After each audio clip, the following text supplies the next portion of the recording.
Na, dumating na yung order natin, Tagoro line. Yan. Kasi dati yung nag-alaga ko, hindi pa uso Tagoro line. Pinangalanan ko ng Majimbo.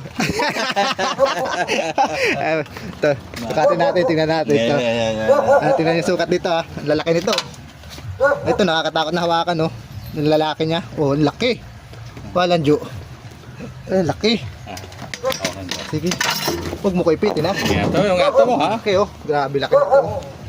Oh, 6 and a half. Tapos yung babae niya. Ito, gawin natin itong bagong breeder, no? Oo, yan ang breeder mo. Breeder na rin. Oh, yan, oh. 5.5. Dalawang babae yung order natin yan, siyempre. Taguro lang yan. Pwede ko siya dito lagay, oh. Diyan muna at baka makakatakas Baka pa. makatalong ka pa. Ikaw din, ito dito na rin. Oh. Ito rin, oh. Lalaki niya, no? Puro 5.5. Yan ang bago nating breeder ngayon. Yan! Laki kayo dyan. Oh, no?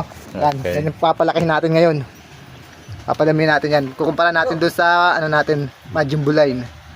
O sige, so ulit mga Pagka kalipi.